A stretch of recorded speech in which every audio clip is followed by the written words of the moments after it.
Be me, John, a 30-year-old marketing manager at a mid-sized firm. I've been working with my team for about 5 years now, and we've had our fair share of successes and failures. But one thing that's been constant is the tension between me and my coworker, Emily. She's always been a bit cold towards me, and I've never really understood why. Maybe it's because I got the promotion she was hoping for, or maybe it's just her personality. Either way, I've learned to just focus on my work and ignore her attitude. It's a typical Monday morning, and we're all sitting in the conference room for our weekly meeting. Our boss, Michael, is going over the agenda for the week, and I'm taking notes. When suddenly, Emily speaks up. I want to bring up the issue with the Johnson account, she says, looking straight at me. It's been mishandled from the start, and I think we need to reassign it to someone more competent.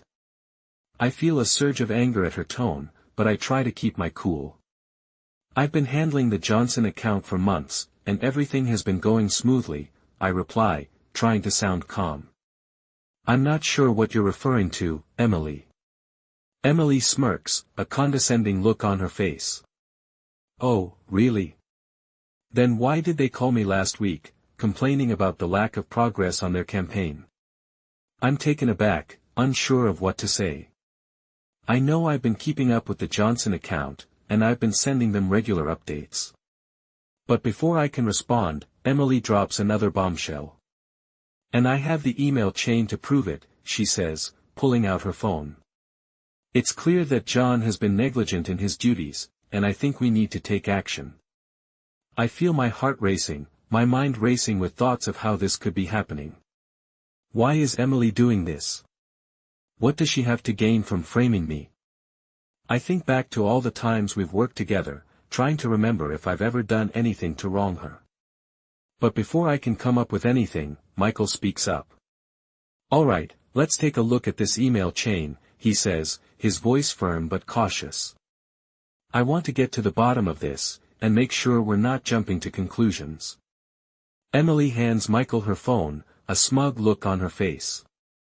But as Michael starts scrolling through the emails, his expression changes. He looks confused, then concerned. Where did you get these emails, Emily? He asks, his voice firm. And that's when I realize that something is off. The emails on Emily's phone, they're not the same ones I sent to the Johnson account. They're forged, and I have a feeling that Emily's been setting me up all along. My mind is racing with thoughts of how to clear my name, how to prove that Emily's been lying. But before I can say anything, Michael speaks up again. I think we need to take a closer look at this situation, he says, his eyes narrowing. And I want to see the original email chain, not just the one on your phone, Emily. The room falls silent, with all eyes on Emily. And I can see the panic starting to set in, the realization that she's been caught. But the question is, what will happen next? As the silence hangs in the air, I can see Emily's smug expression start to falter, her eyes darting back and forth between Michael and me. She clears her throat, trying to regain her composure, but her voice comes out shaky. I don't know what you're talking about, Michael. Those are the emails I received from the Johnson account. Michael raises an eyebrow, his eyes skeptical. Really? Because the email addresses, the timestamps, everything looks off to me. I've been dealing with the Johnson account for years, and I know their communication style. This doesn't add up. I can feel my heart racing, my mind working overtime to process what's happening. I think back to all the times Emily and I had discussed the project, how she had been so eager to take the lead. Had she been planning this all along? Had she been manipulating me from the start? I think we need to get to the bottom of this, Michael says, his voice firm but controlled. Emily, can you explain why these emails look forged? Emily's face is turning red, her eyes flashing with anger. I'm telling you, Michael, those are the real emails. You're just trying to cover for. She glances at me, her voice dripping with venom. For him. I feel a surge of anger at her accusation, but I force myself to stay calm. I know that I need to clear my name, to prove that I had nothing to do with the forged emails. Michael, I can explain everything, I say, trying to sound calm and rational. I sent the original email chain to the Johnson account, and I have the records to prove it. If Emily's emails are forged, then she must have created them herself. Michael's eyes narrow, his gaze switching between Emily and me. I want to see those records, he says, his voice firm. And I want to know why Emily would go to such great lengths to forge emails. This isn't just about a simple misunderstanding, this is about integrity and trust. As Michael speaks, I can see the panic in Emily's eyes growing, her face pale and sweaty. She knows she's been caught, and she's desperate to talk her way out of it. But I'm not going to let her. I'm going to make sure that the truth comes out, no matter what it takes. I'll get the records, I say, standing up and walking over to my computer. And I'll show you the original email chain. But I think we all know what's really going on here. Emily's been trying to set me up, to make me take the fall for her own mistakes. Emily's face turns white with rage, her eyes blazing with fury. That's not true, she shouts, her voice echoing through the room. You're just trying to cover your own tracks. But Michael holds up a hand, his voice calm and authoritative. Enough. We're going to get to the bottom of this, and we're going to do it objectively. Emily, I want you to come with me and explain these emails to our supervisor. And he turns to me, his eyes serious. I want you to come with us as well. We're going to clear this up once and for all. As we walk to the supervisor's office, the tension between Emily and me is palpable. I can feel her eyes burning with anger and resentment, and I know she's thinking of a way to spin this situation to her advantage. I'm not going to let that happen, though. I'm determined to make sure the truth comes out, no matter how uncomfortable it gets. I don't know what you're talking about, Emily says, her voice dripping with innocence as we enter the supervisor's office. I have no idea why these emails are being questioned. Michael clears his throat, his expression stern. Let's take a look at the evidence, shall we? He gestures to the supervisor, a middle-aged woman with a kind face and a sharp mind. Ms. Johnson, I think you'll find this quite interesting. It appears that Emily and our colleague here have been involved in a bit of a dispute. Ms. Johnson raises an eyebrow, her eyes flicking between Emily and me. I see. And what seems to be the nature of this dispute? I take a deep breath, trying to calm my nerves. It's about a project we've been working on, I explain. Emily and I were tasked with leading it, but she's been making some questionable decisions. And when I tried to bring it to her attention, she got defensive and started trying to cover her tracks. Emily's face turns red with rage, and she takes a step forward. That's not true. You're just trying to sabotage me because you're jealous of my success. I feel a surge of anger, but I bite back my response. Instead, I turn to Ms. Johnson and say, I have the email chain right here. It shows the entire conversation, from start to finish. And it clearly demonstrates that Emily has been trying to manipulate the situation to her advantage. Ms. Johnson nods, her expression thoughtful.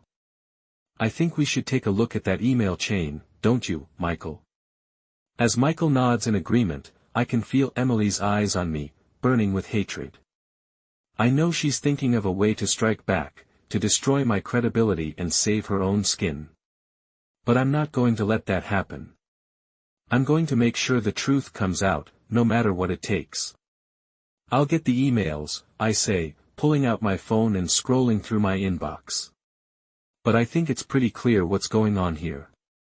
Emily's been trying to set me up, to make me take the fall for her own mistakes. Emily's face goes white with rage, and she takes a step forward. You'll pay for this, she hisses, her voice low and menacing. I feel a shiver run down my spine, but I stand my ground. I'm not afraid of you, Emily, I say, looking her straight in the eye. I'm going to make sure the truth comes out, no matter what it takes. Ms. Johnson holds up a hand, her voice calm and authoritative. That's enough, both of you. We're going to get to the bottom of this, and we're going to do it objectively. Let's take a look at the evidence, shall we? As Ms. Johnson speaks, the tension in the room seems to dissipate slightly, and Emily's face relaxes from its twisted scowl. But I know better than to trust the calm exterior. I can see the fury still burning in her eyes, waiting to be unleashed. I make a mental note to be on my guard, to anticipate her next move. Let's start with the emails, Ms. Johnson says, her eyes fixed on me. Can you show me the ones that led you to believe Emily was trying to set you up? I nod, scrolling through my inbox until I find the relevant emails. I hand my phone to Ms. Johnson, who begins to scan the messages. Emily's eyes follow the phone, her gaze fixed on the screen with an unnerving intensity. As Ms. Johnson reads, her expression remains neutral, but I can sense a subtle shift in her demeanor. She's starting to see the truth, I think, a thrill of triumph running through me. I've got her right where I want her, cornered, with no way to escape the consequences of her actions. But as I glance at Emily, I'm struck by a pang of unease. She's too quiet, too still. It's as if she's waiting for something, biding her time until the perfect moment to strike. I can almost hear her thinking, her mind racing with schemes and counter-schemes. I don't see anything incriminating here, Ms. Johnson says finally, handing my phone back to me. Just a series of emails discussing the project. What makes you think Emily was trying to set you up? I take a deep breath, launching into a detailed explanation of the events leading up to this moment. I tell her about the missing files, the altered documents, and the suspicious behavior. Emily's eyes never leave mine, her gaze burning with a malevolent intensity. As I speak, I can feel my confidence growing. I'm on the right side of this, I know it. The truth is on my side, and I'm going to make sure it comes out. But just as I'm finishing up, Emily speaks, her voice dripping with sweetness. I think there's been a misunderstanding, she says, an innocent smile spreading across her face. I was just trying to help. I didn't mean to cause any confusion. I feel a surge of anger at her words, but I bite back my response. I'm not going to let her get under my skin, not now. I'm too close to the truth. Ms. Johnson raises an eyebrow, her eyes narrowing as she studies Emily. I see, she says, her voice neutral. Well, let's take a closer look at the project files, shall we? Maybe we can clear up any misunderstandings. As she speaks, she gestures to a stack of files on her desk. I feel a sense of trepidation as I realize what's about to happen. The truth is finally going to come out, and I'm not sure if I'm ready for it. But I know one thing, I'm going to see this through, no matter what it takes. As Ms. Johnson begins to sift through the project files, I can feel my anxiety spiking. My mind is racing with all the possible scenarios that could play out, and I'm trying to prepare myself for every eventuality. But one thing is certain, I'm not backing down now. I've come too far, and I'm too close to uncovering the truth. Let's see. Ms. Johnson mutters to herself, scanning the pages of the files. It says here that Emily was responsible for collecting and analyzing the data for the project. Is that correct, Emily? Emily nods, her smile still plastered on her face. Yes, that's right. I was in charge of data collection and analysis. I feel a surge of indignation at her words. That's not true, and I know it. I was the one who did most of the work on this project, and Emily barely lifted a finger. But I keep my cool, waiting for the right moment to speak up. Ms. Johnson looks up from the files, her eyes narrowing as she studies Emily. I see. Well, in that case, can you explain why the data in this file doesn't match the data in the final report? Emily's smile falters for a moment, and I can see a flicker of panic in her eyes. But she quickly recovers, launching into a convoluted explanation about methodological differences and statistical anomalies. I listen, incredulous, as she spins a web of lies and half-truths. As I listen to Emily's nonsense, I can feel my anger boiling over. How dare she try to deceive Ms. Johnson like this? Doesn't she have any shame? But I bite back my response, waiting for Ms. Johnson to call her out. Ms. Johnson listens to Emily's explanation, her expression unreadable. When Emily finally finishes speaking, Ms. Johnson nods thoughtfully. I see, she says. Well, I think we need to take a closer look at this data. Can you both come with me to the computer lab? We're going to dig into this further. I feel a sense of trepidation as I stand up, following Ms. Johnson and Emily out of the office. What's going to happen next? Will Ms. Johnson finally see the truth, or will Emily manage to talk her way out of this? I don't know, but one thing is certain, I'm not going to let Emily get away with this. I'm going to make sure the truth comes out, no matter what it takes. As we walk to the computer lab, I can feel Emily's eyes on me, her gaze cold and calculating. I meet her gaze, my eyes locked on hers. I'm not afraid of her, and I'm not going to back down. The truth is on my side, and I'm going to make sure it comes out. Let's get to the bottom of this, Ms. Johnson says, her voice firm as we enter the computer lab. I want to see the raw data, and I want to know what really went on with this project. I nod, my heart pounding with anticipation. This is it, the moment of truth. I'm ready for whatever comes next, and I'm not going to let Emily get away with her lies. The truth is finally going to come out, and I'm going to be the one to make sure it happens.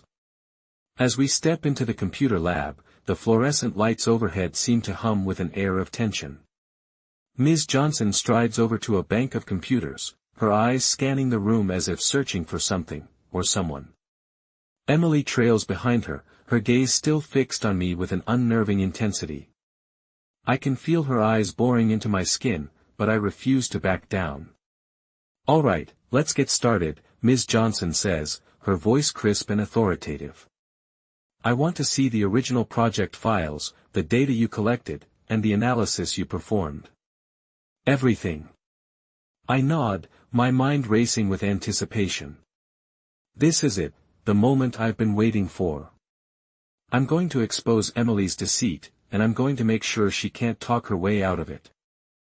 I'll pull up the files, I say, my fingers flying across the keyboard as I access the project database. The screens flicker to life, displaying rows of data and graphs that tell a very different story from the one Emily presented in the office. Ah, excellent, Ms. Johnson says, her eyes scanning the screens. Now, let's take a closer look at these results. Emily, can you explain to me why the data here seems to contradict your presentation? Emily's smile falters for a moment, but she quickly recovers. I must have made an error in my presentation, she says, her voice smooth as silk. I assure you, Ms. Johnson, the data is accurate.